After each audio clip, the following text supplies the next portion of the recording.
We could just have like something standard. You know, the book retorts. It's getting dark, so this is what we're doing.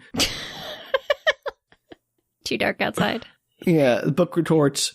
Daylight saving time sucks. Yeah. I kind of like that, actually.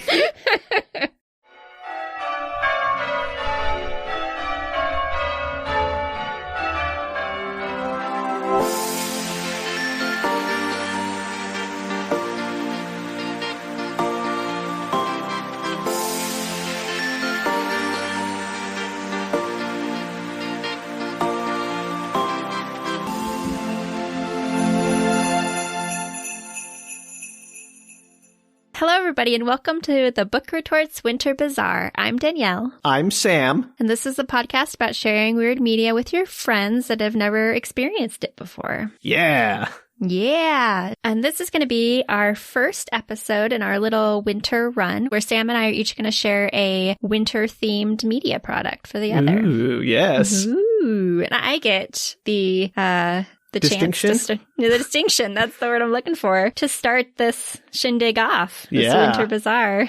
So I'm sure you have a heartwarming and spirit-lifting thing for us, Danielle, in these dark times. I do. What is the name of this piece? It's called Snowmageddon. Okay, yeah, that feels right. This is a 2011 sci-fi movie, and by sci-fi, I mean the channel. Syfy, you mean? Syfy. S-Y-F-Y.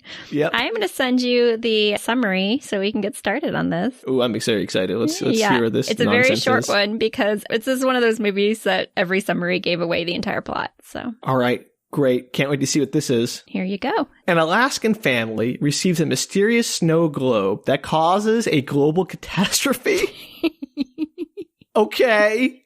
Maybe don't get that snow globe to a random Alaskan family if it's particularly dangerous. Oh, I think that's kind of the premise of the movie. Oh, okay. Well, I don't know what that's all about, but I can't wait to hear it. Well, you're in luck. Yes, I am. This lovely movie. This is actually, it's as if the actors are in a movie that they think that they're in, as opposed to the movie that they're actually in. They're quite good actors. Oh, what? They're very invested in this plot.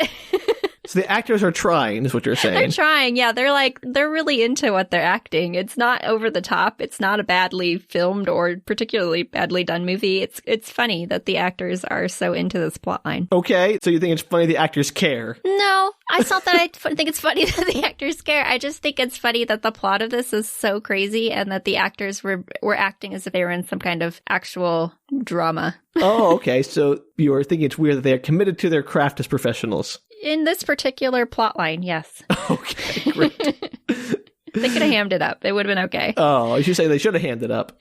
Maybe. I don't know. I like the movie. Okay. Clearly. So it opens with a station wagon arriving. It's nighttime, and it arrives mysteriously. You can't actually see the person. They're Arrives just where? in front of this house. I was getting there. Okay. Well, I just said it's arriving. Like, all right.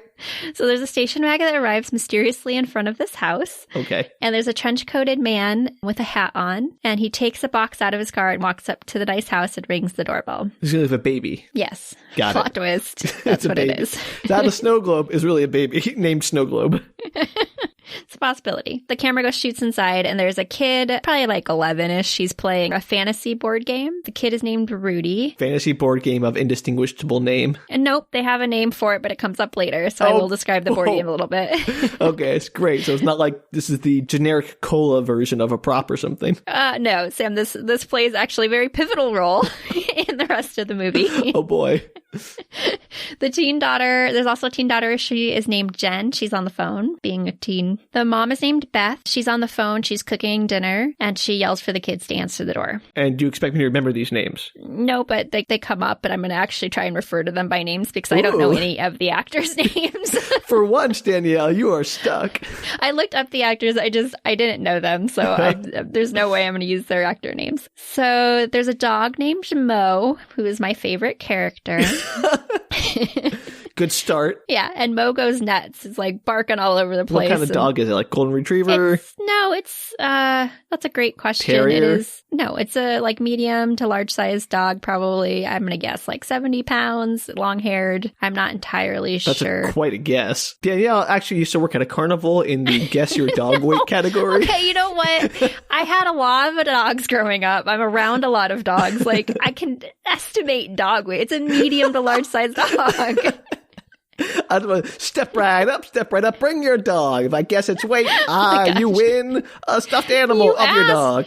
You said terrier, and I was like, definitely not a terrier, because it's like 50 to 70 pounds. Okay, but what is it then? Is it a lab? No, it's a long-haired and kind of, what? Maybe like an Australian Shepherd or something. I'm not great with dog breeds. But just their weights. Well, we just had a lot of mutts growing up. We never had like specific okay. breeds of dogs. Fair enough. Next time we should watch the Westminster Dog Show and really see what we can do. If you can guess the weights on that, I'd be very impressed. That's the best thing to do during the holidays. Okay, I'm sorry. So the dog is named Mo. I just want to get an idea about it because it's your favorite character. I want to know a bit more about it. Yeah, not much of the movie. I just like the dog. Okay. The dog knows what's up. So he's going nuts. The daughter goes to answer the door with protestations because she has to shut the phone off. Did you say protestations? I did totally, and I'm not sure that's a word. It's protestations, for one. Protestations when Protestants come to your house. I said it, and then I was like, too late. It's already out of my mouth. I like it. With protestations, the Protestants are here. You don't know what's in the box, Sam. What's in the box, Danielle? That's a different movie. Nope, same movie. Uh-oh. Whoa, this got dark. It goes dark quickly. Outside on the porch is a gift box. The man is gone. Of course he is. So it is a baby. Got it. Yes. Inside the gift box is a baby. This is how teen pregnancy happens, guys. That's what happens to Jen. Oof. Meanwhile, John is the father of the family, and he shows, like, it switches to the town, the small town. Is it a small town, snow covered, that whole thing? It's small town. It's actually, you'll find out later, but it's called Normal, Alaska is the name of the town. Normal, Alaska? Yep. Is that a real place? I have no idea, but you didn't it look is up in this if movie. That Normal was a real name or they made it for the movie? Yeah, I did not look it up. I thought about it real. And then I forgot. Yeah. And the amount of people in this town varies wildly from scene to scene. Great. Which I'll get into. Aliens clearly abducting and transplanting people at random. Yeah, so it's one of those like one road towns that has a little shop for all the major necessities in life, and they're clearly they're like mountains all around them. They're not close to much. Yeah, there are towns nearby because they reference them, but I don't know. I think they're all probably fairly small. Okay. I don't know my Alaskan towns. I'm sorry. Sure. So he shows up at the local. Everybody has jobs in this movie, but nobody has ever explained specifically what their job is in this movie. So how do you know? Okay, you know what? You'll get to it. I'm sure. Yeah, I don't need to it. Okay, I'm sorry. I don't mean to jump the gun, but there are a lot of questions in the first 5 minutes of this film that I just am buzzing with. I may or may not have answers for. He shows up at the shop, and it's one of those fix-all shops. Like, I don't know if the guy's an engineer. He's likes a fix-it guy, handyman. Mechanic-y stuff. Like, it's not cars, but it's like he fixes things. Relationships. Yeah. Dogs. He is. He's like the old man in town, and he definitely is the one that has the most wisdom in the movie. Okay, great. So John mentions to this man, who has a name, but I don't remember what it was, and I will get to it later because I'm sure I wrote it down. It's like Fred or something. Great. So he mentioned to the man that the town clock still hasn't been fixed. Apparently, it's just been on the same time for years. And the guy kind of like laughs like it's an on-running joke. And he's like, oh, yeah, I haven't had the chance yet. This is like Back to the Future. Yeah, kind of. And John wonders if the Dragon of the Crown's expansion set for his son has come in yet. So that's the name of the game is Dragon of the Crowns. That's the name of the game, yep. Oof. I want to be clear. This is Dragon of the Crowns, not the Crowns of the Dragons. It's Dragon of the Crown. Dragon of the... Oh, wow. That is a nonsense name. Pretty sure that's what they called it. Great. Yeah. Good choice. So the expansion set has not come in yet, and Christmas Eve, I think, is the following day. So he's like, it's on back order. Sorry, you're not going to get it before Christmas. Aw. I know. So sad. Poor Rudy? That's it. Yeah. Good job. So John heads home, and they haven't opened the gift yet. It's just sitting in the living room, and their house is all decorated up for the holidays. And they wonder if somebody left it mistakenly at the house because they're involved in some kind of gift drive. The mom is a helicopter pilot, and she delivers all these gifts to like a town over that don't like have a lot of resources, I think. Aw, that's good for her. So this does not matter much to the plot. It's just, it does come into play, or I wouldn't even mention it. But that's why that's why I think it's there. They're not sure. But the mom's like, well, it's not even marked for that. So no, I think just somebody dropped it off. And nobody seems concerned about that, which seems odd. If someone dropped a random package at your house, how concerned would you be? With like no name on it, just a box that's wrapped. I mean, I'd probably assume it's like a family member or a friend or something, but they never get concerned about it. Okay. So they basically say, like, go ahead. Like, Rudy really wants to open the box, of course, because he's, 11-year-old kid and there's a mysterious package. So, I mean, I'm with him. I'm not 11 years old and I'd still open it. Yeah. And it's a very intricate snow globe, as you might have guessed. It is not a baby. Oh, well, there goes my theory. And it's a snow globe that has kind of like a steampunk feeling to it. It has a bunch of gears and stuff. Just glued to the outside? There's like brass and buttons kind of on the outside. And then if you turn it over underneath, there's a bunch of gears and stuff. Oh, so it's actually mechanical. It doesn't just like have a steampunk aesthetic. Right. It's actually mechanical. And it's basically an exact replication of the town itself. Oh, okay. This is creepy already. So nobody knows who it's from. And they even remark like, oh, it's amazing. The clock's even stuck on the same time as the one in town. This is like such a detailed little snow globe. How cool. This is a monkey's paw situation. It's gotta be. Sort of. So pizza arrives at their house. So the little boy like sets the snow globe down and they all leave. And then as they walk away, the camera kind of zooms in on the snow globe and you see a crack open up along the downtown area in the snow globe. Oh no, the Snowmageddon has started. So of course, meanwhile in downtown, a crack forms along the ground with flames shooting out of it. Wait, what? Don't know. We'll actually get to it. Maybe it'll make more sense later, but it doesn't make that much sense. Look, I'm no geologist, really. I don't know a whole lot about plate tectonics or what's under the crust in Alaska, but generally fire doesn't just shoot out of the ground randomly unless there's magma or something. Well, maybe there is. We'll get there. That's not very snowy, Danielle. That's not a Snowmageddon. That's a Magmamageddon. This is a very snowy movie, though. How to say Magmamageddon? Magmageddon. Magmamageddon. Yeah, it's a Magmamageddon. That was the second name they didn't go with for this Why didn't movie. Syfy make that movie? I'd watch that Magmamageddon. Are you sure that they didn't make that movie?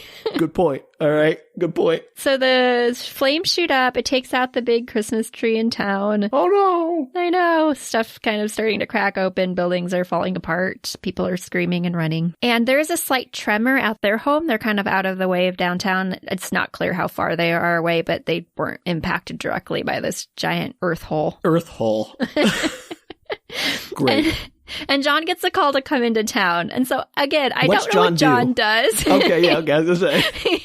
He's clearly in charge of something because the couple of people that he talks to in town, there's implied to be more people, but who knows where they are. He is kind of respected as he comes in, and he's clearly giving directions to everybody. So he's not like the sheriff or something. He's just some random dude. And maybe it's implied somewhere, and I just missed it the 2 times I watched this movie, but... I don't know what his job is. Cool. Good. The ground's like cracked open, and one person was killed. Aw, that's not cool. Stupid snow globe. This is kind of a PG movie, so you don't actually see the dead network person. TV. But yeah, they go and like look under the burned Christmas tree, and they're like, "Oh no, Jack," or whatever his name is. Well, he was a jerk anyway. So the next morning, the mom, like I said, she's a helicopter pilot. She's loading up all the gifts for the drive to take out, and she is also taking up, I think, in the same go, a well-known snowboarder. Oh, and she's going to drop him at the top of the mountain to snowboard down. Is this a cameo appearance by an actual snowboarder? I don't know the answer to that. He's named Derek in the movie. Oh. He kind of looks like he snowboards, so he's at least a snowboarder, probably. I just think it'd be interesting if this is like, oh, we got whoever from who was in the Olympics, Shaun White. It wasn't him, but yeah, okay. I'm just saying it'd be fun if they got an Olympic snowboarder to cameo as like, oh, your big breakout role is in Snowmageddon for 4 seconds. I would give that to Syfy. That sounds like something they would do. They've done that like Sharknado and stuff. Yeah, Or exactly. whatever. Yeah, So I don't know. His name's Derek. He has a friend with him, and they're going to snowboard down the hill. I don't know Derek's friend's name. It really doesn't we got matter. Derek. What do we need his friend for? To be honest, his friend does not matter in this movie. Oh, great. Does Derek matter? Derek matters. Okay. So the daughter, Jen, she's begging to go with her mom because she's a huge fan of the snowboarder. They're kind of similar aged. And she's like, I'll help you with the gifts after. Your co-pilot can't go with you anyway. Like, you need help. And her dad talks her mom into it. I know. Bad news bears. No, they're polar bears, Danielle. Yes. Polar bears. Bad news polar bears. Okay, you go. We have to have more winter puns than this. She should. The title's just one big one. So Rudy comes out of the house and asks his dad if the ground broke open last night. And his dad's like, yeah, that's a weird way to put it, but sure, the ground broke open. And Rudy says he wants to go into town and see where it is because he saw it in his snow globe when he looked in it. So why did Rudy keep the snow globe? He was the one that opened it, and they were like, here, kid, have snow globe. Fair enough. It's a snow globe. Who cares? And they don't know who it's from anyway. So his dad kind of humors him. He's like, oh, okay, you saw it in the snow globe? Well, I'll check that out when I get back to town. I gotta go help him out. Might just look in the snow globe and see if it's there for like 4 seconds. Because he doesn't like, who believes their kid that the ground is parent? broken open.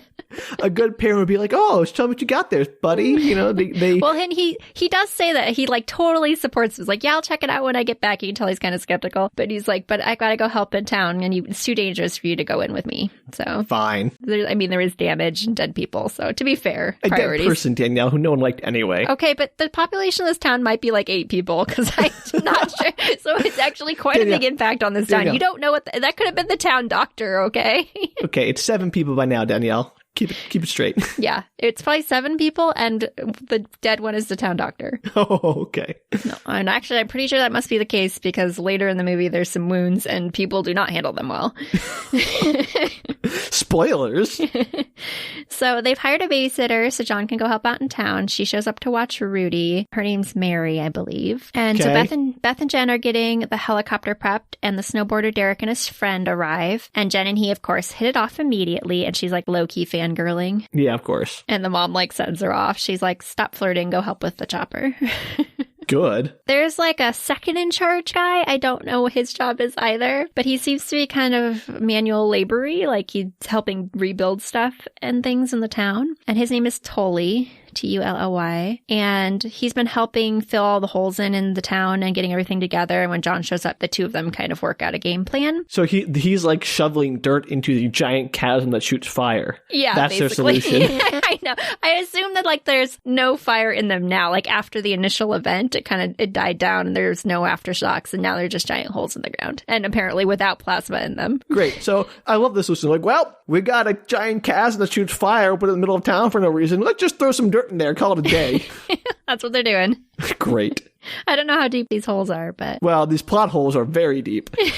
So John's asking more about, like, what happened, what led up to it, like, did the other towns, have any issues as well? And so apparently none of the towns nearby felt the tremor. And John's like, that's impossible. So maybe he's a seismologist. I don't know. Yeah, okay. He just, like, very assuredly is like, that's not how any of this works. Sure. I mean, I certainly don't have the credentials to contradict John, the possible seismologist. Derek and Jen are flirting. They're up in the chopper and they're heading towards the mountain. And she gets her arm signed by him. She was very excited about it. I'm never going to wash this arm again. I know. He's like, do you want me to sign something? Because it can kind of tell that she's super into him. And then she just holds out her arm. Like, that's a dumb thing to get signed. That's a very dumb thing. You got to do your chest, obviously. Well, you can do your arm, but also, or chest, or whatever you want to do. More power to you. But also get it on a piece of paper so you can actually have it later. Yeah, right? Maybe she'll take like a tattoo artist and get that tattooed on. There we go. That's actually a good idea. I think she's probably like 17 or something, so maybe not. Maybe she's 18. It's unclear. Nobody is clear in this movie. Nothing's clear in this movie, Danielle. I don't even know what's happening. So Beth drops him off the top of the mountain and they start snowboarding down. And the friend is like video recording for posterity. I don't know if he's just a good friend or if he's the manager. Like his role, or like his media production assistant or whatever. And they shout woohoo. They plow down through the snow.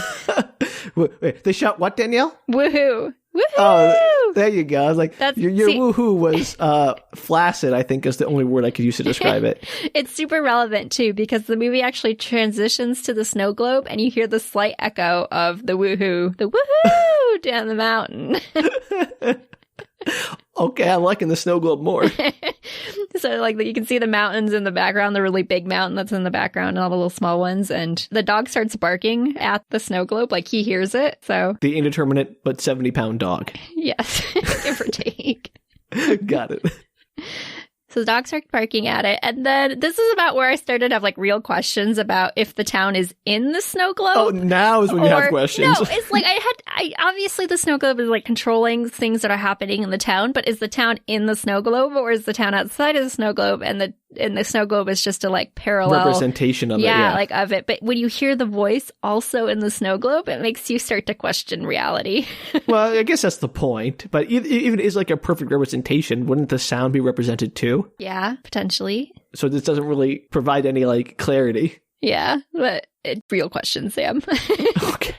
Let me guess. It's never answered. It's never answered. Of course not. Of course not. Rudy is playing his Dragon of the Crown game. And Terrible name. He gets annoyed at Mo because Mo keeps barking and goes to put the snow globe away. And he looks at the mountain and the globe. And then the camera does this very purposeful shot of the piece on the board game that's a volcano. Uh-huh. And it zooms in on it and it just hovers there for like 5 seconds. Okay. Is his board game going to like start being reality in the snow globe? I don't know. You don't know anything at this point. Yeah, no, you do. I don't. I'm not going to tell you though, because that would ruin the fun. Of course. The dog jumps up on him as he's holding the snow globe, and he's kind of like looking at the volcano and looking at the snow globe back and forth. And why? So what do you think? I don't know. It's you can't unclear. put it inside the snow globe. It's a sealed system. No, I don't think he's thinking that. I think he's just like looking at the mountains and then looking at the volcano. Maybe there's some comparison in his head. Maybe he's thinking, oh, giant rock. He's 11. Like, I don't know how much knowledge he has of his environment. Well, like the filmmaker is clearly trying to make this connection apparent to the audience, and I don't know what that connection is supposed to be. Well, maybe it'll make more sense as we move on. Oh, yeah, I doubt it. It's possible, though. So the dog jumps up on him, Mo jumps up on him, and he accidentally pushes one of the buttons on the snow globe. Oh, no. I know, and the gears start to turn, and he tries to stop it, and he's like kind of freaking out about it a little bit because he has bad vibes from it. Oh, but no. his babysitter shows up to tell him that there are snacks ready, and she won't take no for an answer. He needs to come eat his snacks. Well, snacks make everything better. So he reluctantly puts the snow globe down and walks off. And then back at the chopper, there's some turbulence in the air, which they're trying to avoid. There's like just suddenly a big gust of wind and they're a little rocky. And then as they're trying to circumnavigate this, a huge storm front appears out of nowhere in front of them, like the craziest looking storm front ever. And these black, I don't know how to describe these, Sam. They're like black cloudy things that start shooting out of the cloud. Like cloudy appendages? Kind of like spirals of black cloud that start shooting out of the cloud, and they're clearly like wherever they hit, like things explode, but you have no idea what's coming out of the cloud. So like there are rockets leaving a trail of smoke behind that are shooting out of the cloud, but they're rockets made of cloud that explode. Yes, so it's like an alien cloud shooting rockets. It's the actual plot of this movie. I did not see that coming. Me either. So in the town center, while they're cleaning it up, the city hall clock suddenly starts back up. Oh no, that means that suddenly, what's the name of this town? Normal Alaska. That means that suddenly Normal Alaska is going to be reintroduced to the normal flow of the universe. It's been suspended out of time until this point. Yeah. They didn't realize that they're like a completely alternate reality. Yeah, they've been like in a suspended time flow, like a Groundhog Day thing. Yeah, except that they talk to their neighboring towns, but maybe they all are. I mean, who knows? It could be just like an illusion. Yeah, sure. And so the clock stops. Everybody like turns and looks at the clock. All 7 people in town.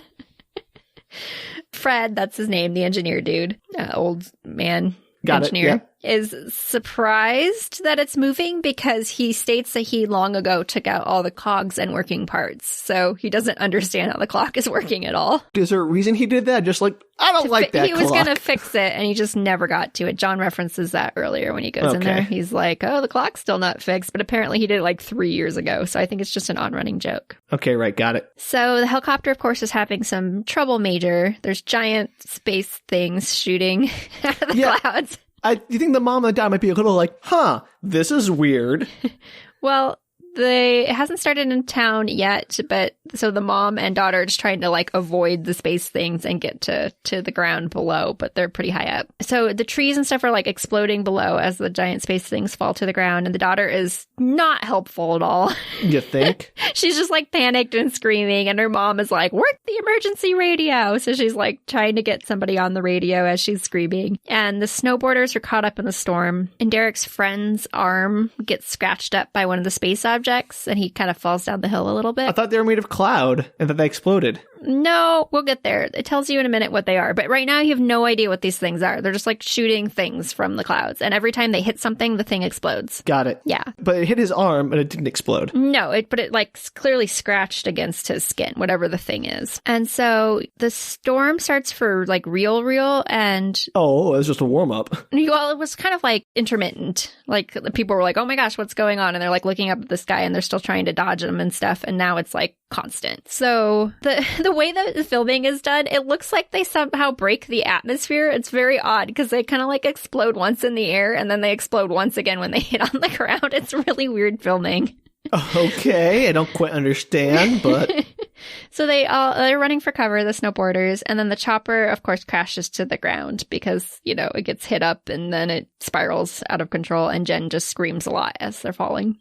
Love Jen. Yeah. So meanwhile, back in town, the same thing starts happening there, and a car window is taken out by the debris, and a man opens up his car door to see what crashed through the window, which I think is pretty brave of him considering how much stuff's falling from the sky. Yeah. And he pulls it out, and it's just a huge shard of ice. So the giant cloud tentacles are ice missiles that are exploding? Missiles, yes, ice missiles. How does I don't the think ice they're explode? exploding. I think they're just when they hit, like whatever they hit just explodes because these things are huge. They're like but like foot long. An explosion doesn't just happen because you get hit by something. No, but it's like tearing things out. Like it's like splitting trees in half. Okay, that's one thing. But like I thought you meant like explosion like fireballs and everything. No, not explosion. Sorry, that's probably a poor choice of words. I was about to be very concerned. Like, how does the ice cause an explosion? Things on the ground were like going into debris all over the place. So they're like being totally kind of decimated by explosion. these impact of these things. Got it. Okay. That. So they're like giant hail, essentially. Like giant monstrous hail. Sure, let's go with that, but like the biggest hail you've ever seen. And like knife style, because it's super sharp on it. It's like giant icicles. So like murder hail. Got it. Giant murder hail. Murder icicles. So everybody runs for cover. 2 men throw themselves into a renovated school bus, and then most people hide in the town jail. And John panics because he's worried about his wife and kid, obviously, because he knows they're up in the chopper. And after it resides, he leaves town and drives towards the mountain to find Beth and Jen. But he leaves his son alone in the house in the middle of a disaster. Got it. Right. But I mean, they don't. At least they have a babysitter there, and they're out of town. So he doesn't know. The babysitter totally equipped to handle the Snowmageddon. Well, I'm just saying one person was in the air, the other one was in a secured house. I don't know why he doesn't just call over there and say, hey, is everything okay? They don't show any of that. That's fair. I think he was worried about the people in the air during the giant murder hail extravaganza. All right, I'll give him that. So he breaks into the security tower that's up there and tries the radio, but he can't get a hold of them. And he steals the keys to the snowcat and drives off into the mountains to try and find them. Makes sense. Yeah. So back in town, the 2 men that went into the school bus are named Larry and Norm, because of course they are. I guess. One of these 7 people in town are named Larry and Norm. So you have Norm from Normal, Alaska. Mm-hmm. Great. Yeah, maybe the town's named after him. Okay, yeah. I'm Norm, the namesake of Normal, Alaska. And it was named after me because my friend Larry thought it was funny. That makes this scene entirely sadder. Uh-oh. What happens? They're stuck in the school bus because they can't get out of it because there's a live down power line that's over the top of it. And Norm is hurt real bad, quote unquote. Okay. Non-specifically, was he hit by an ice chunk? He was hit by an ice chunk, I'm assuming. He has like a gash over his stomach area, his abdomen. And Larry is like potentially the worst person to be stuck in a medical emergency with because he doesn't even put pressure on it or anything. He just yells out the window, hey, Norm's hurt real bad. And then Tully, try some first aid, buddy. Yeah, who was like left in charge, goes to get him something. But they never even tell Tully like what was wrong with the guy. So it could be like, I don't know what Tully was going to get him. Like, okay, I thought maybe he's going to bring like a kit or a doctor or something with him. And he doesn't. He just brings him back some gauze. Well, I guess it's better than nothing. So it's established that Larry could leave the bus. The door is kind of like jammed shut, but if he could somehow get the door open, he could leave as long as he didn't touch the bus and the ground at the same time because of the live wire. Yeah, okay. But they can't get Norm off the bus because he is like, he can't get up or anything. He's really wounded. And so they just stick together on the bus. That's nice. Yes, I guess. I feel like there's probably some solution they could have thought of, or just suck it up, Norm. But someone could have gotten like a wooden stick and moved the cable off the bus. Yeah, okay, there's lots of options, and none of these are done, Sam. Okay. So the option that they end up coming up with is that somebody's going to go try and turn off the power, but that's in a second. That's not a terrible option. So Rudy is worried about his parents having seen the storm, and his babysitter tries to get his mind off of it. She's like, explain how this board game works to me. Oh, no. Never ask a nerd that question. Having been on both sides of that conversation, I can tell you. Well, I think the whole point, like, she's worried too, and so she's just like, okay, I'm going to be a good babysitter and try and get this kid's mind off it, because nothing happened up in their house. So it was just in town. So she picks up a crown player piece that's on the board game, and the boy is like, put it down because it's a cursed object. He does know it's a toy, right? Game. A little bit, maybe. I'm not sure. He's like, the goal is to throw that crown into the volcano because it's a cursed object, and every time you touch it, you lose 2 life points. So this is basically Lord of the Rings, but with crowns. Yes, exactly what this is. Wow, there's very little imagination in this board game. And the babysitter's clearly worried about everything. You know, she's kind of looking out the window while he's talking, but they end up playing the game, so he continues to explain it. And the camera pans again to the volcano piece. I don't know. Can I make a prediction? Yeah, absolutely. This is the time. I don't know if this is true, but they are so foreshadowing this board game volcano nonsense that someone's going to have to throw that snow globe into a volcano. Maybe. I'm not going to tell you. Nailed it. So the helicopter is decimated, and Beth wakes up in the snow, and she's yelling for Jen, and she finds her stuck in the helicopter, which is, I thought it'd be on like a cliffside or something, because that just seemed like this likely. Kind of movie? Yeah. And it kind of is, but it's more just like it's on the top of a gentle sloping hill, and Jen is just like screaming her head off when she wakes up. And I was like, Jen, you're fine. Even if the helicopter went down the hill, like, you just slide. You'd probably be fine. Also, avalanches, maybe? Yeah, that's something that they were worried about later. Now, not so much when she's screaming her head off. So it's balanced kind of precariously on top of the hill, but not like in a hill that's anybody's concerned about. When they showed it, I actually laughed because I really thought it was going to be a much more dangerous situation. So they have to cut her out of it. The seatbelt's jammed. And so Beth starts ripping open all the presents that were in the helicopter, trying to find something that can cut it, which is funny because there's like wreckage everywhere. And I'm like, there's not a single piece of helicopter wreckage that would work. Also, what kind of helicopter pilot doesn't have like the emergency kit in the helicopter that can use like smash the window and cut the seatbelt and all kind of stuff? And the helicopter, to be fair, is like literally in pieces. The only part that's surviving is like the basic frame that she's sitting in. So maybe it's just she can't find it. All right, fine. I'll give it to her. But she ends up using a toy and like breaks it open and starts cutting off the seatbelt, and then she can't quite get it. And then as she's doing it, the helicopter, of course, starts to like slip forward and it slides down the hill. And though she's safe, it breaks the fuel line of it, and a fire starts on the helicopter. Sure, because, you know, fuel plus air equals fire always. It's just how it works, Sam. You know the fire angle? It has 2 sides. It is fuel and air, and that's what equals fire. That's all you need? Yep. Fires are easy to make. I'm not saying it's, like, impossible. I'm just saying, like, there are usually 3 sides to the fire triangle, Danielle, is all I'm saying. You mean you don't just put fuel down and blow on it? I mean, well, I've been doing it wrong this whole time. The Boy Scouts taught me nothing. The Boy Scouts I was never in. Well, I was in Girl Scouts for like 2 seconds, and by Girl Scouts I mean brownies. What? Your story got weaker and weaker with every passing word. Okay, I've done a lot of camping and hiking. Okay, great. You want a medal? Yeah, anyway, So maybe there's a spark happening because of the downed helicopter. Whatever, I'll give it to him. And they get out just in time, of course, as the helicopter blows up. Of course, because that's how fuel works in the fuel tank. It explodes. They blew on it, okay? Okay, yeah. Air, all fuel, the screaming, mixture, all of Jen's screaming started a fire. It was basically from the energy of the vocal waves. Got it. As she went down the hill, the wind through the frame of the helicopter, and her screaming amplified it, and that's how the fire started. Okay, sure. You know what? Sonic energy. I'm all here for it. Why not? I mean, this movie has a snow globe that's causing real-time terror. Causing? Do we know that yet? No, we don't, and we'll never know. Great.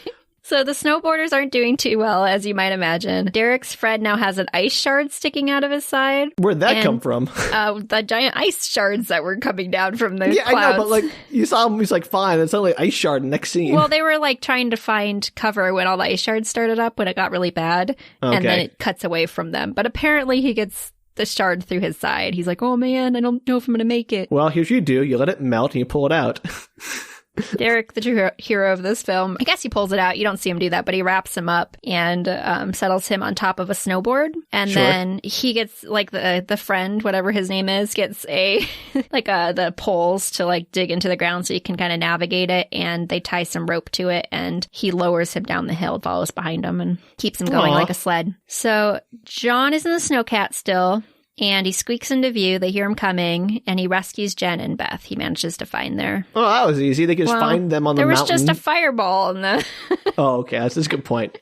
Luckily, there was that magic fireball that was a beacon for John to find Jen and... I already forgot the other person's name. They actually spend quite a lot of time in the mountains in this movie, back and forth, and they somehow manage to find stuff very quickly, which, as you just pointed out, is not nearly as easy as they make it seem. That's the whole point of, search and rescue teams. No, you would think this mountain is, the tiniest mountain in the whole world. Oh, I can see the snowboarders. They're just over there. So they head towards their car, trying to radio for help on their way, because they're all inside the snowcat now, and they're trying to get some help for the snowboarders, because they know they're still out there. Okay, they're not going to look for them? Well, no, because you can't find people in the snow, Sam. Right, except for Jen and... I don't remember the mom's name, I'm sorry. Beth. I was going to say Bess. That was wrong. It was close, though. Good job. Yeah. Better than I would have done. Partial credit. Back at the homestead, Rudy is putting away the snow globe. He's like, I don't like this snow globe. And his babysitter comes in, Mary comes in, and he explains... Start futzing with it? Well, he's just putting it back to the box, and his babysitter's like, oh, that's really cool looking. What's that? And then he's like, no, there's something seriously wrong with this. And no kidding. It's making bad things happen, and she laughs it off, of course. And she's like, oh, do I lose 2 life points if I touch it? And she reaches out to grab it from him, and he's worried that she's going to touch a button. And she's like, I promise I won't touch a button. And then, of course, as soon as she says that, the gears start to grind on the snow globe. And she's like, I didn't touch anything, I swear. I don't know what's going on. So apparently now the snow globe is just operating on its own. So this was cleared up by the mysterious man. Question. Yes. About Trenchcoat Man. Does he ever come back? No. Is there any explanation for, is he part of an organization? Is he part of some, secret government conspiracy or Absolutely alien not. group? Don't know. So there's he was just there to deliver a snow globe, and there's no reason for it, and we never hear from him again, and his motivations are entirely opaque. Yes. Okay, I just want to get that out of the way so I don't start agonizing about it now. Yeah, or I'm messing with you and there totally is an answer, but most likely not. You would tell me if there was an answer. You don't have to tell me what the answer is, but you would tell me if there was an answer. Yeah, there's no answer to this movie. Great. Okay. It's called Snowmageddon, not how the snow globe got made. I don't need to see the entire backstory, the biopic of the snow globe from inception to delivery. I need to know why did some betrench-coated man drop a snow globe at some random house in Normal, Alaska? Nope, that's what makes this movie so fun. Nothing's explained. Okay. Fun is a great word for it, Sorry, viewers and listeners. Everyone who has any experience with this movie. So it starts grinding its gears on its own. Mo barks again at the snow globe and then runs out of the open front door. I don't know why the front door was open. Mary's like, oh no, I left the front door open. And I was like, from when you first came in 2 hours ago? What's going on? Who leaves the front door of their house open in the dead of winter? In Alaska. I was mad too. So Rudy's freaking out. He's like, this globe is going to do something bad again, and it's all my fault. Is it really your fault? I mean, no, but he's 11, and so he's the one that opened the box, and he's the one that like was you're putting right, it Danielle, away. This is his fault. Let's all blame the kid. Yeah, and he feels like he pushed the first button, whether or not he actually did, who knows. Yes. He's Burn him at blaming the stake himself. for his evil. That kind of comes up later. Oh, good. So up in the mountains, the snow starts to crack away from the mountain, and it causes an avalanche, as you so rightly determined. You can't have a mountain in a winter-based disaster movie without an avalanche. That's just a law of the universe. So it swallows the snowboarders, poor guys. Womp womp. I know, and heads towards the snowcat, and it covers them both. Like, they're both completely covered in snow. So they're dead now, right? Well, in real life, yes, everybody's dead. In fake life, no. In snow globe life, most people are fine. So in town, Tully has gone to dismantle the electrical system. You may remember many moons ago. Yeah, school bus, electrified school bus, dude with bad first aid skills. Got it. So he's gone to dismantle the electrical system, which somehow just means taking out one of the town's poles. And that I don't know. He goes up to like destroy the transformer that's on a pole, and that's supposedly going to take out the electrical system in town. I'm no electrical engineer, I don't know, Danielle. But I think that is dubious. Yeah. So he's like trying to figure out how to touch it without killing himself, and he ends up taking a sledgehammer to it, and he electrocutes himself a bit and is knocked out briefly. Yeah. And outside the bus, the most mysterious thing in this whole movie, outside of the school bus. I want to just preface this. You think the most mysterious thing in this whole movie, not the mysterious snow globe and the trench coat dude who mysteriously leaves it on the doorstep in the beginning of this movie for no apparent reason, or how the snow globe works. This coming up is far more mysterious than any of that. Yeah, and I mean, I'll leave this to you to decide if it's more mysterious than the other things. It definitely ties into those other things, but it's the one I least understand. Maybe just because I went with the premise. That's a tall bar you're making here, Danielle. No, that's not very exciting, and that's why it doesn't make any sense. So outside of the school bus, there's clearly a wrapped package that's like sitting out in front of it, and the camera doesn't linger on it, but it definitely like shows it as it's showing the school bus. So you're like, okay, there's a present outside of the school bus. Another snow globe. Another's like, what is the present, right? Because you've already established that there's like weird presents in this movie. And it doesn't come back at all. It doesn't come back at all. Okay, great. And I'm like, is it just a signature for what happens later? Is there like a serial killer who just leaves presents around? That's kind of how I feel because of what happens, so it's been a minute since Tully left. Norm realizes he smells gas, and Larry is as we know, gas plus air equals fire. There's and a live explosion. wire with like, and you can see flames starting. So like, clearly something like it's bad. So Larry tries to get him out, but he can't move him due to the wound. I don't think he tries hard enough. Just pick him up and throw him out of the school bus. Like, he's going to die either way. Right. Yeah. This is explode in a school bus or maybe aggravate a wound by throwing him outside in the snow. Yeah. Pick the snow. I know. Or even if there's no snow. I don't think there was snow on the ground yet in that area. Whatever. I'm just saying, it wouldn't have mattered. I would have tossed him out of the school bus. So Larry starts to panic, and he's like, I'm going for it. I'm getting out of this school bus. And Tully wakes up about that same time, and he can kind of see them. He's up in the air, obviously trying to hit the transformer, and he looks down, and he's like, don't do it, Larry! And so Larry's like beating himself against the school bus door, trying to unwedge it. And he ends up, when he comes out of it, he kind of like stumbles out of it, and I don't know if he touches the ground and himself, but as he is coming... he touches the ground and himself. And the bus, sorry. Okay. Like, I don't know if it... Like, I meant himself, like he's holding on to, like, the bus and the ground at the same time. I'm not sure. It's kind of like he just sort of stumbles out of the bus. And as he stumbles out of the bus, he seems fine other than he, like, falls to the ground. But the school bus immediately explodes. Wait. Okay. And poor Norm. No, not Norm. Yeah. I couldn't decide if it was just because there was like fire on the ground and it was slowly like it just caught on the bus at the exact same time, or if Larry acted as some sort of conduit. So what you're saying is cause and effect in this movie are loose at best. Very questionable. And I was like, does a present mean that anytime you see a present, then somebody's going to die? I'm going to guess no, because I'm sure they forgot about that immediately. Yeah, it never comes up again, and you never see just a random present outside of a death scene. I think it was probably just some prop mistake. Yeah, I like, there was also like a Christmas tree in town, so maybe it was just a present from the tree that was like nearby, and just the way that it was shot made it look like there was but it mysteriously looks like there's a present right outside the school bus door. Here's your present. It's death. So Larry doesn't seem to feel that bad about it. You think he'd have some kind of emotional impact of potentially killing Norm. He's probably in shock. Yeah, that must be it.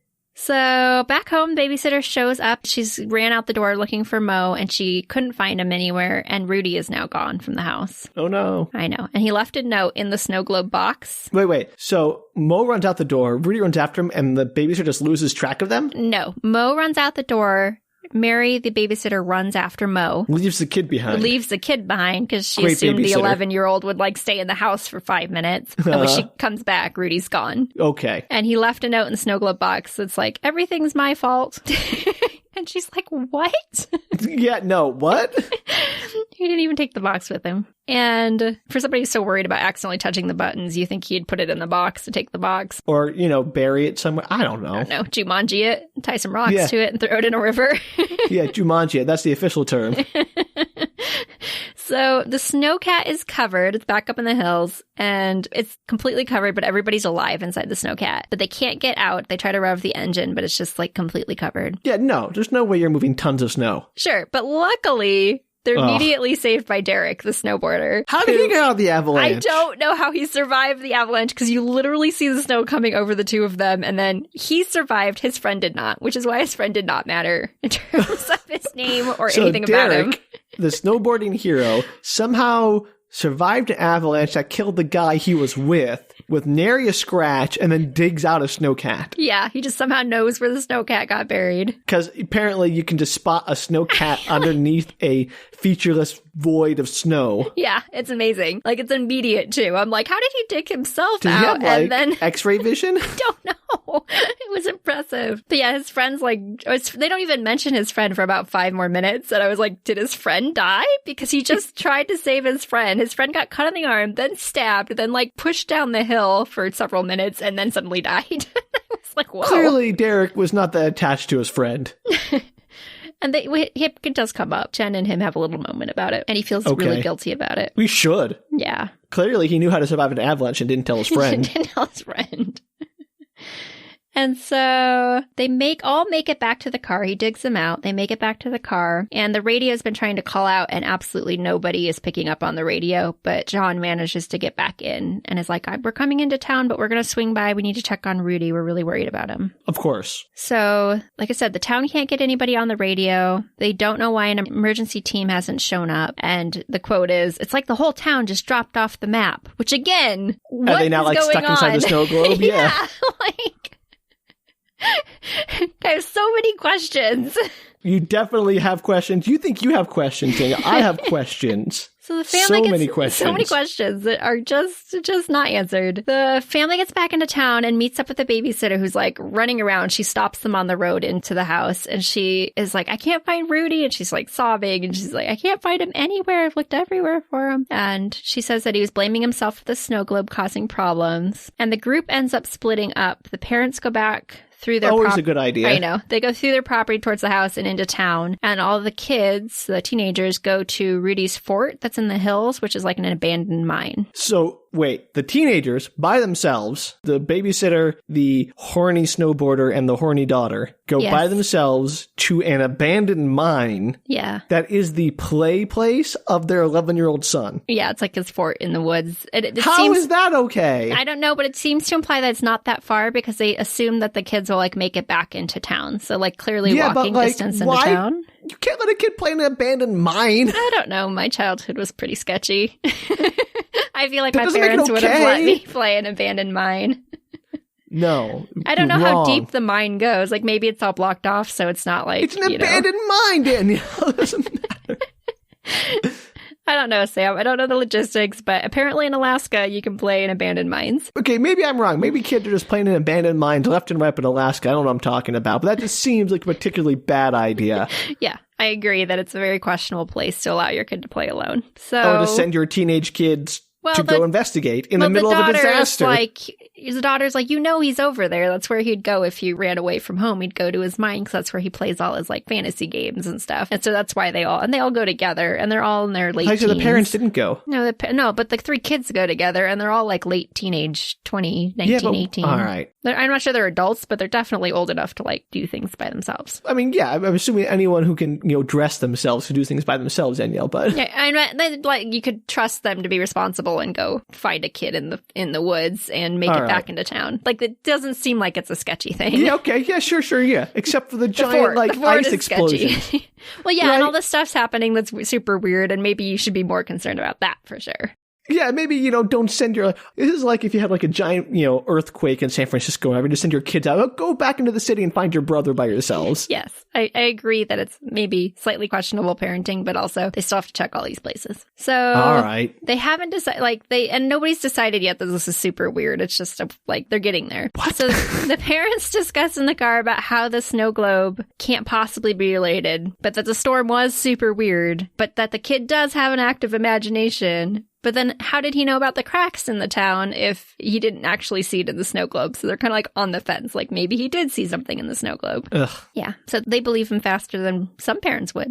You know what? Props to that, I guess. So Derek and Jen are having a moment in the woods discussing Rudy's penchant for fantasy games and his imagination. And Derek admits he liked that board game as a kid. He was super into Dragons of the Crown.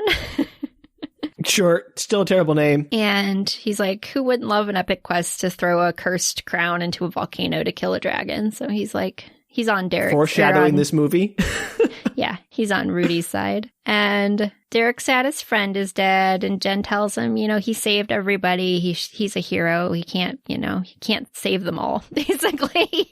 You saved everybody. Oh, you saved everybody who was important. Your friend wasn't important. They didn't quite say it that way. He's like, you saved my whole family. Like, that has to count for something. I'm really sorry about your friend. They do not find Rudy at the mine, so he is not at the mine. They're kind of like hanging out just to see if he does appear. Meanwhile, you actually switch to Rudy, and Rudy has gone to Fred's tinker shop with the snow globe. And he's showing it to the little old man there, and he's like, did you make this snow globe? Because my dad thought maybe you made it.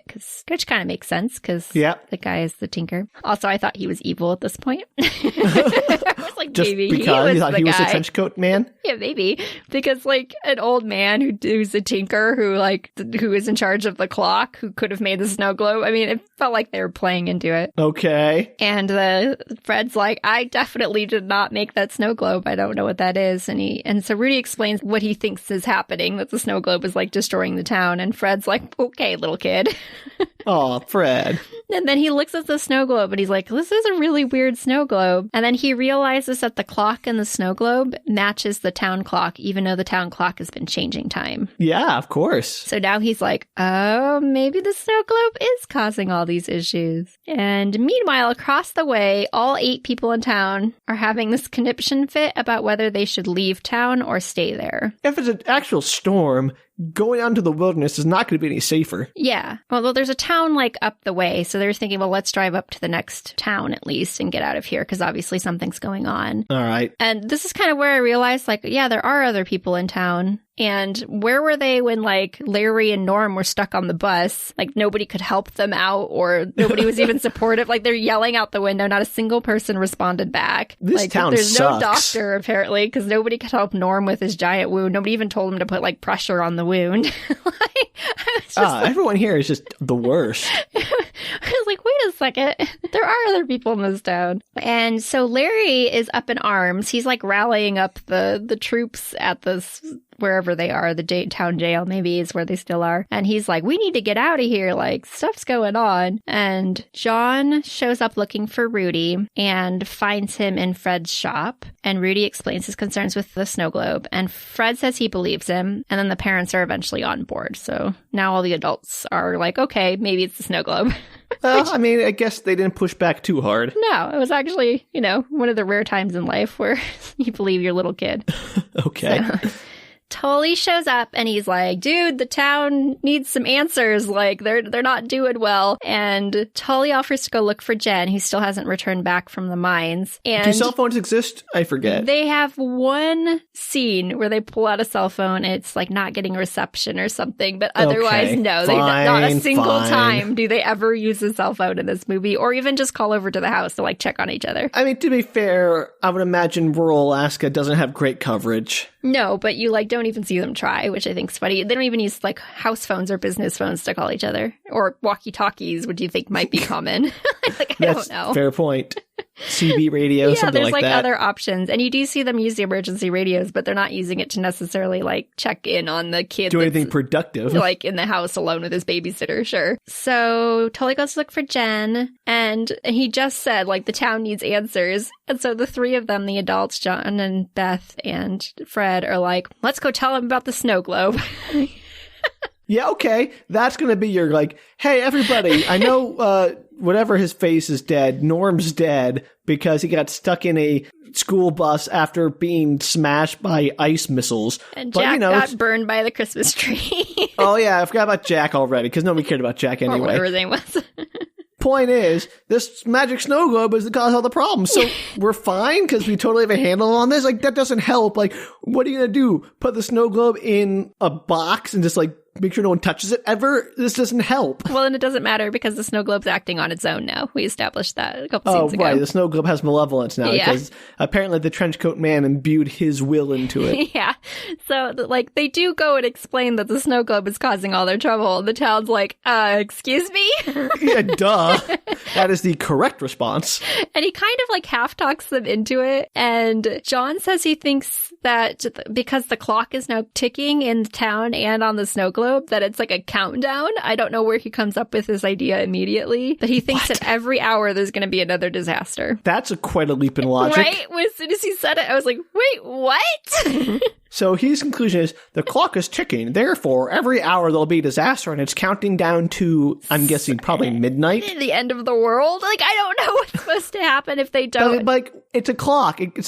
When is the, like, 0 point on the clock? Yeah, I don't know. I don't know what it's counting down to. No, I get that, but when is it at 0? I don't know. I have no idea. Like, how do you know how much time you have left? They don't explain anything in that concept. John's just like, it's counting down, and every hour there's going to be another disaster. And everybody's like, oh, no. What? The dumbest thing. Yeah, and Larry gets all upset about it, and he's like, if that's real, I'm breaking the snow globe. And so he, like, goes and, like, hauls off with a piece of wood and tries to break it, and it just falls on the ground and is totally fine. Wow. Yeah. Strong snow globe. Yeah, so they, like, pick him up and haul him out of there because he's just riling everybody up and is clearly gone a little mental, probably from his grief of killing Norm on the school bus. He didn't really kill him, Danielle. He didn't try to get him out of there. He panicked and left him there to die. I'm not saying he's blameless. I'm just saying he didn't provide. It was manslaughter at best. Yeah. And Larry says since it showed up on John's doorstep that it's his fault, John should take responsibility for the snow globe's actions. Right, okay. This town sucks. I said before, I'll say it again. Yeah. And they're like, and nobody believes him because it's like, well, my son told me that it was. Everybody's like, it's your son. Your son has such an imagination. So, like, I don't know, they're kind of up in arms. And then, he's like, John, this is your fault. You fixed the problem. Yeah, okay. Make the one dude fix the problem that affects all of you. Cool. Yeah, and he still didn't believe it at this moment. But then, literally in the next breath, he has this complete about face. And he's like, well, just saying that it's true. What are we going to do about it? That doesn't solve the problem. Oh, my God. I mean, I get it. I'm glad they come to the right conclusion, I guess, correct conclusion, quote unquote, that the snow globe is the cause of all of this. But also, what an insane thing to, like, base your survival around. Oh, yeah. And what do you do about it? I mean, you can't destroy the snow globe. Yeah. What are you going to do? Like, well, if I remember from Magic Snow Globes, what I learned about in school, what you got to do is just shake them just right. So the clock strikes, and everybody kind of like holding their breath, but nothing actually happens in town. Because that's insane. But no, out in the forest, where the mines are, where they're they're hanging out, seeing if Rudy's showing up. These giant stabby rocks start flying out of the ground. Just jutting up out of the ground. Yeah, like giant spike rocks. Spike rocks. Yeah, they're giant spike rocks. Stabby and immediately the babysitter dies. she gets just impaled immediately. Yeah, like, you don't even see it. Again, everything's off screen, but you just kind of see like a little like flash of blood, like a spray of blood, and she's gone. I actually watched it 3 times. I was like, did she just die? That is harsh. I liked her. Babysitter's dead. And then Don't tell Mom. And then they start up at the mine, too. They're, like, shooting up at the mine. And as Derek and Jen are, like, running away, we gotta get out of here. And then, shockingly, Derek is sliced through the chest and promptly gurgles to death. Derek dies too? Dies. The love interest for the teenage girl dies. Also, the only person who seemed to have any common sense who can survive an avalanche. Yeah, he survived an avalanche. He survived, like, finding them. He saved the whole family. He's the love interest for the teen girl, and he dies. I was shocked. Danielle, this movie makes no sense on so many levels. I know. On a story level, this doesn't make any sense because Derek was cool. On a just in-world logic level, doesn't make any sense. Why does it go from sky ice missiles to ground rock spikes? How is that a Snowmageddon, for one? Because so far, no snow, except for the brief avalanche, which wasn't a problem for Derek. And ice hail. Hail, death hail. That's not snow, Danielle. Murder hail. That's not snow. I've established that. No. That's ice. Not snow. It's winter related. I don't know what the rocks have to do with anything. Daniel, everything winter related is snow. Winter squash is now snow. I'm just saying, I don't know what the rocks have to do with anything. I was like, pumpkin spice lattes, snow. God. Yeah, let's just keep naming things, Sam. Go for it. Mittens, snow. I mean, yes. They are not made of snow, Danielle. No, but they are related to snow. Sure, but they are not themselves snow. I would not call being murdered by mittens a Snowmageddon. Well, clearly you haven't been murdered by mittens. No, duh, Danielle. But they try. They try. So I'm thinking this movie just thought of the pun first, and it's like, yeah, Spike Rocks is fine. Yeah. They couldn't think of any snow. Like, there are so many things you could have done with snow. I agree, but there aren't many more of them, so maybe it's almost over. I have serious issues with the structure of this movie. I agree. So, anyway, Derek's dead. Derek's dead. That's the important takeaway. And Jen is screaming some more. Well, what else is new, okay? Back in town, John does opt to take responsibility for the snow globe. He's like, John, okay. You're a fool. And Rudy says, he like comes up to his dad and he's like, you should throw it into the volcano like in Dragon of the Crown. Oh, look what I said like 2 hours ago in movie time. And Fred's like, well, that's not the craziest idea I've ever heard. The game is... And I'm like, he goes on to explain it. I swear, it's the only part of the whole thing that's explained in this movie. Okay, let's hear Fred's explanation of why throwing a snow globe into a volcano that isn't nearby because of a child's idea about a fantasy game and also a magic snow globe? What? Yeah. So he says the game is based on the Greek myth of Hephaestus and Pandora, like Pandora's box. Yeah, no, it isn't, though. No, but the game, the game of the game, the Dragon Crown game. Yeah, no, but it isn't. It's clearly based on the Lord of the Rings. Okay, yeah, but you don't know much about the game, so it could be based on Pandora's box. So the idea is that the premise, I think, of the game is that there's a box, you open it, it releases evils into the world, and then... You throw a crown into a volcano. No, and Hephaestus made the box in the bowels of a volcano, and it has to be returned to destroy it. That's like the concept of Pandora's box. And sure, so but the volcano crown thing. Yeah, but once everything was released from the box, there was only one thing left into it, and Rudy gets all excited. He's like, hope! Yeah. Yeah. We got it. I was explaining to our listeners. Oh, okay, I'm sorry. I forgot that they probably didn't. I'm sorry. You know everything, but they may not. I don't know everything, but I thought that was... All right, never mind. I see, it is a holiday movie. Okay, yes, it is a holiday movie. This is on Christmas Eve, by the way. I didn't mention that earlier, but it is now Christmas Eve. Oh, of course, right. John's like, I guess that's not any crazier than anything else, and what else are we supposed to be doing with this thing? These people. And there is a Mount Thalberg, I guess, is becoming active again. It's the big mountain that they've been snowboarding and stuff on. And that's a volcano. How convenient. Yeah, and so he's like, I guess I'll go back to the mountain and drop this sucker in. Now, again, I am not a volcanologist. Nailed it. But... but... I don't think most volcanoes just have open lava pits at their top. You would think not, but give it time, Sam. Give it time. I actually mostly dormant volcanoes do not have the whole point is if it's covered in, it's going to explode before it It's like a Mount St. Helens situation. Yes, I agree. But here we are. Okay. So they decide that the 7, I guess there are now 6 town folks since Norm died, will leave town and John will meet them, except Fred, who has decided he's going to stay because he's never lived anywhere else and he trusts John to solve the problem and he's just going to hang out on his porch and watch what happens. Well, he's old. Who cares? And Larry is like, that would take a miracle for John to solve this problem. And Fred is like, well, good thing it's Christmas then. All right, Fred's okay.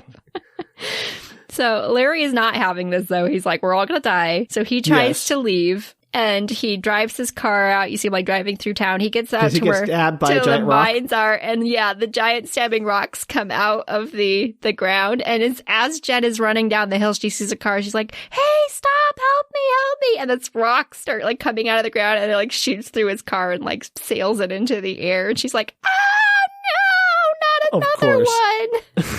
Oh, poor Jen. There's like 4 deaths in this movie and she sees like 3 of them. She is bad luck.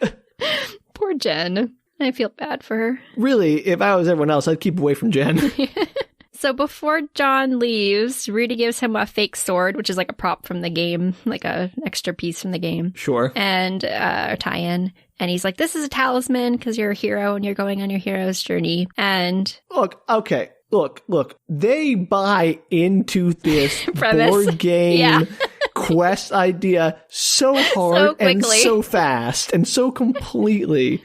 It's insane. Yeah. I'm like, I'm on board for them. Even if their plan is to throw the thing in a volcano, which sure, fine. Why not just like not make it a board game like quest and just like, okay, we'll just take another helicopter or a snowcat or something else up to the, like, what? Yeah. I don't know why the thought process was to tie it into this game. Maybe there were some missing scenes that made it make more sense. How long is this thing? This movie? Yeah. I don't know, hour and 40 minutes or something. So it is already very long and explains nothing. And it's almost over, so that's good. I'm just saying, they clearly weren't cutting things out that were necessary if they had 140 minutes to work with. I don't know. That's right, an hour and 40 minutes. I'm like... Yeah, I can't tell you, Sam. I can't tell you what the thought process was behind this, the parallels, the... That were essential, yeah. Yeah, I don't know. Right, but the next scene is probably the best one out of the whole movie because John takes a snowmobile, like I think it's Tully's snowmobile, and he like drives it over the hills, and he's like popping up over the hills, and like it's so much fun. Is he dodging the rock shards? No, they're not coming out of the hill. They're just on the outside. But it does start to... How nice of them to have, like, a place for him to go safely. Yeah, but the ground does start to break apart in town at the same time. The townsfolk are all trying to make their way out of town, and they, for some reason, decide to do it just as the clock is going to strike to the next hour. I don't know why. So they spend an hour... Yeah, it took us all this an hour. Like, they could have been getting out of town in that hour, but no, they decided to wait till like 5 minutes before the hour struck. And so no surprise, the ground starts breaking apart, trapping them in. Let me ask you, Danielle, is there any snow involved in that breaking apart of the ground? Well, the ground breaks apart and there's lava in all of the ground. Why is this not a Magmageddon? I don't know. Magmageddon. I can't tell you, but there are up in the mountains, so the ground is breaking apart. There's a ton of snow because he's on a snowmobile and he's like sailing over lava pits, so that's exciting. Yeah, but the snow is like helping him in this instance, not hindering. Also, if he's sailing over lava pits, just pull over and throw the freaking thing into one of those lava pits. Yeah. Well, yeah. I mean, that's kind of what happens. So he doesn't realize it's like happening as it's happening until it's basically too late. So these flames like shoot up and lava rivers start to flow into the cracks and the snowmobile goes awry and he gets blown into the air and the snowmobile is destroyed basically. And luckily that happens right next to where the snowcat was half buried. Well, this mountain is tiny. I know. When that happened, I was like, seriously? How small is this mountain? Oh, too small. And so he does a good job, though, the actor, of like looking around and being surprised that there's like, and like you can tell him he like realizes where he is and he's like, where's the snowcat? Like, I can't believe I happened to be lucky enough to to crash right where the snowcat is. I have no words. So he unburies the snowcat like a little bit more. It's already kind of half unburied from Derek's dead Derek's help earlier. The snowboarder formerly known as Derek. Yeah, him. And he gets it up and running and manages to like push it out of the snow with gas Why does he get the snow? Why does he waste time with the snowcat when he has a perfectly functional snowmobile? Because it broke when it got shot into the air. I said that. Oh, well, then I missed it because I wasn't really listening. This movie's insane. You got mad. I got very mad. So the ground starts to break apart even more, and the cat gets stuck on a chunk of like mountain that is separated. That was worth the effort. Yeah. So he's on this like pile of snow mountain that's in between two rivers of lava pit. And as you get so much lava, use it. And as all this is happening, he has like the snow globe in a messenger bag, and it of course like comes off of him while he's like flying all over the place. So it's on the other side of a lava pit. He's stuck in the snowcat, and the bag's on the other side. And so, of course, what do you think he does? He lassos it using rope. Yes, but he ties the little kid's sword that he gave him earlier onto it to try and get it. He does 2 attempts. It does not work, so he gives up. I'm glad that sword came in handy. I was like, really? It's supposed to be the talisman that like saves the day, and they don't use it. And I thought that was hysterical. He like, I'll use this thing my kid gave me. It doesn't work. I tell him I tried. But it's supposed to be like a parallel to this board game, and like the piece that he gets for the hero's quest doesn't actually work.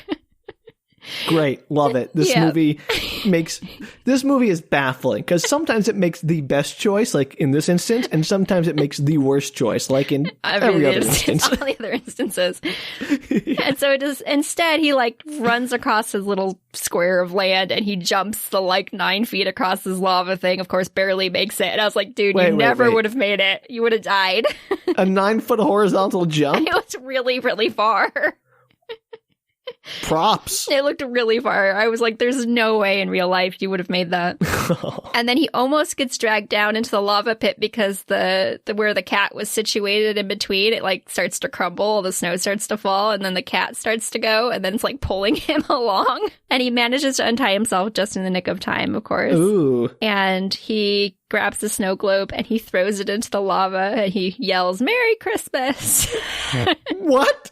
As he throws it. That's his big like line, like, "Merry Christmas, you filthy animal." That's basically what he says, and throws it in. And the townsfolk can see from the ground that something's happened, and they're like, "Yay, we think he defeated it." And they like begin their Christmas party. What? People have died. I know. I kind of thought the town would revert. Like, it would suddenly go back to normal and Derek would be alive and, like, all this, like, I don't know what I thought would happen, but I thought something like that would happen. But instead, they just begin their Christmas party. Mo shows up. The dog has been missing this entire time. So your favorite character is irrelevant. Got it. He shows up again. Everybody's like, "Mo's back!" And I forgot there was a dog, to be honest, until that moment. Yeah, no, me too. So Mo shows back up, but Derek does not. Yep, exactly. And John finally makes it back into town. They were kind of worried about him because they were like, they do anything to try to help him. Cool. Yeah, they just waited it out until he got back down. They had a party, like, John said, let's have a party. While his corpse is probably lying up there in the mountain somewhere. Yeah, there's like a party going on in the background of this house or wherever they are, and the wife is sitting out on the porch just like waiting. She's like, "I hope John makes it home soon." These people are all the worst. They have no like agency. I guess they didn't have any other snowmobiles in the entire Alaskan town. Yeah, because Alaska is really known for not having snowmobiles. They make it sound like there was just the one, because earlier Tully's like, "You can take my snowmobile. It's out behind my house." Like, there was not many other options. Okay, sure. I know, crazy. And so they have a happy reunion. They all hug, and they're super excited in their sad, destroyed town. And then the final scene is Fred is cleaning up the holiday decorations in his shop. And as he's removing decorations from his tree, he sees a snow globe like wedged in there. And he promptly like picks it up, and his eyes get really wide, and he throws it against a wall, and it shatters into pieces. And that's the end of the movie. Was it just a regular snow globe? It's just, I assume. Or he destroyed the curse. Break. Well, that was dumb. I know. But like dumb in a great way. I was like, what is this movie? That movie is complete not like all the most interesting parts of that movie are completely ignored. Yeah. It's amazing. It spends way more time on the fantasy board game element than on the actual, like, evil device organization element. Like, there's a why that hangs over this movie like a sword of Damocles that has no answer to it. Why? Why did any of this happen? I don't Why know. was there a trench coat man? Why is there a magic snow globe? Just why does throwing in lava work? Why do they think that? Why? I don't know. I don't have a single answer for you. This movie does not explain anything. Also, why Snowmageddon? I'm going to be still mad about that. Because it's the wintertime and some bad stuff happens. You could have called it like the Snow Globe Disaster Project. That would be a better name. Or like Under Glass. Under glass. Something like that. Or Shaken, Not Stirred. Yes. We'll make you in charge of the name next time. Oh, look, it gotta be better than Snowmageddon. I would expect like a blizzard or something. I think they meant like snow globe with disaster, so Snowmageddon. Snow Globe-mageddon would be better than. Snow globe. They didn't want to give away that it was a rogue snow globe that caused this That was issue. given away like the first 5 minutes of the movie, Danielle, when the crack appeared in the snow globe. It wasn't like some big secret. Yeah. I also worried that when they threw the snow globe into the volcano that it was The going to whole town like burst the into whole flames. town go into flames. Because I Why wasn't did they think of confident that? that the town wasn't in the snow globe. Yeah, their whole like notion of, it's Pandora's box. So sure, but where's the hope then? It doesn't. And Pandora's box was intangible, so it wasn't like, Pandora's box. You open it up, like earthquakes came out of it. It was not. I mean, again, I'm not a scholar of the Greek classics, but I do know that Pandora's box does not contain earthquakes and giant stone spears. I think it's just supposed to be a paralleling idea to make it seem semi-logical that they would go throw it into a volcano. Not logic has nothing to do with any of this. Are you kidding me? What part of, okay, let's believe it's a magical snow globe, and so it must be related to his board game? Yeah, I don't know. That is also a parallel for Pandora's box, and therefore lava?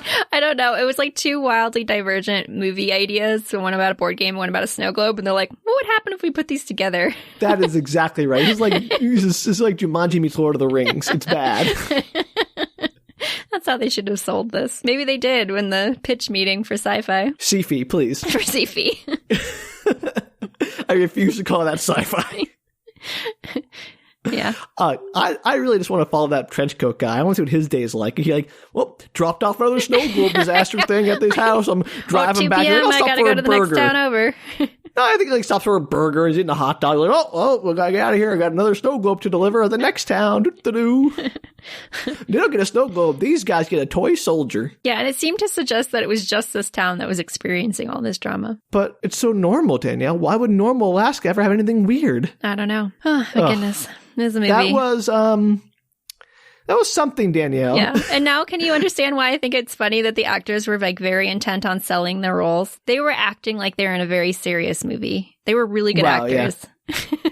Props to the actors, and they did their best apparently for this, but I bought it that they had not read the script to this movie. I just really want a prequel. That's what I want. I want a prequel to this movie that shows how the evil snow globe came to be there. That's all I want. Snowmageddon the beginning. Snow beginning.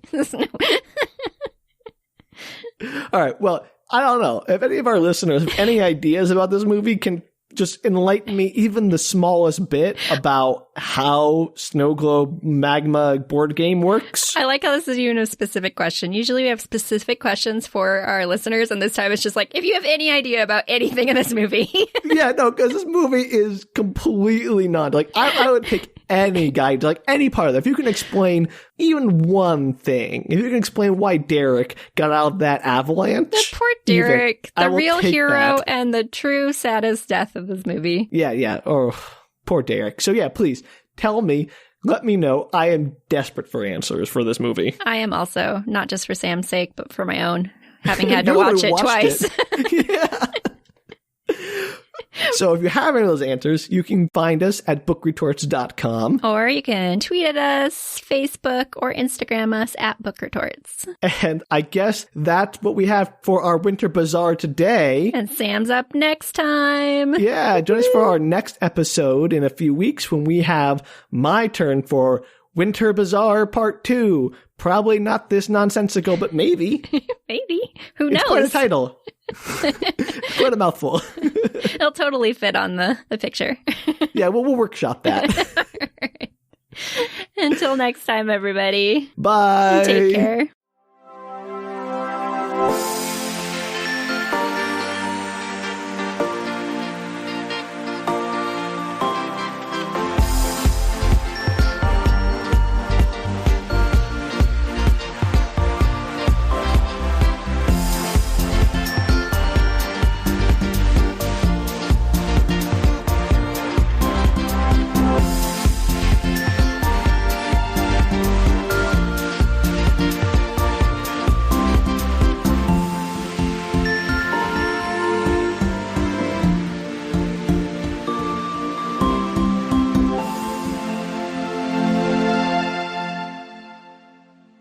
I still think Magmamageddon would be a more appropriate name because there was far more magma than snow. There was ice. There was very little snow.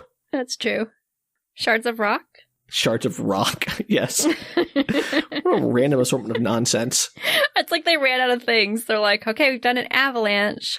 They had two things, Danielle. Hail, they had murder giant hail. knife hail and an avalanche. You're like, well, I'm out of ideas. That's my creative well is dry. Could be like a blizzard or a or cold spell. A Yeti even. Yeti. That would have been so good. I wish they had added a Yeti at the end of this movie. Like right before he goes to toss the thing into the volcano, Yeti the attack. clock strikes the hour again, and the Yeti comes out, and he's seen in the background, like coming up behind him, and then he throws it. He's like, "Merry Christmas!" And then the Yeti like poofs. It's like just dissolves Swallowed like by sand magma. blowing away in the wind. Like right behind him, about to kill him.